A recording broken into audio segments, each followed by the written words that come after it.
বলিউডের item girl খ্যাত অভিনেত্রী নোরা ফাতেহি এবার বড় ধরনের আইনি জটিলতায় জড়িয়েছেন। সঞ্জয় দত্ত অভিনীত কেডি দ্য ডেভিল ছবির শার্কে চুনর তেরি শার্ক গানটি মুক্তি পাওয়ার পর থেকেই শুরু হয়েছে তুমুল বিতর্ক। গানের কথা এবং নোরা নাচের ভঙ্গি নিয়ে সোশ্যাল মিডিয়ায় সমালোচনার ঝড় বয়ে যাওয়ার পর ভারতে গানটি নিষিদ্ধ করা হয়েছে। পরিস্থিতি বেগতিক দেখে প্রকাশ্যেই ক্ষমা চেয়েছেন নোরা ফাতেহি। তিনি জানান, প্রায় 3 বছর আগে কন্নড় ভাষায় গানটি শুটিং করা হয়েছিল। সে সময় তার বিষয়বস্তু নিয়ে আপত্তির কোনো কারণ তিনি খুঁজে পাননি।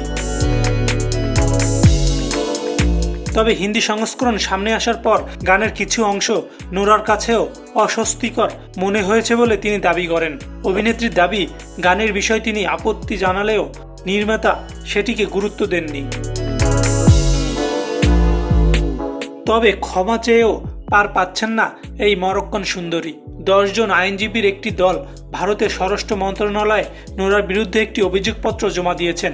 তাদের দাবি, নোরা বারবার এমন সব কন্টেন্টে যুক্ত হচ্ছেন যা অশালীন, ইঙ্গিতপূর্ণ এবং ভারতীয় সমাজের মূল্যবোধের পরিপন্থী। অভিযোগপত্রে আরও উল্লেখ করা হয়েছে, এই ধরনের উপস্থাপনা নারীর মর্যাদার জন্য অসম্মানজনক এবং তরুণ প্রজন্মের উপরও নেতিবাচক প্রভাব ফেলছে। বলিউডের এই জনপ্রিয় নৃত্যশিল্পীকে নিয়ে ভারতে নতুন করে বিতর্ক শুরু হয়েছে। ভারতীয় আইনজীবীদের একটি পক্ষ এখন দাবি তুলেছেন যে ভারতে নোরার কাজ করার অনুমতি বা ওয়ার্ক পারমিট অবিলম্বে বাতিল করা হোক।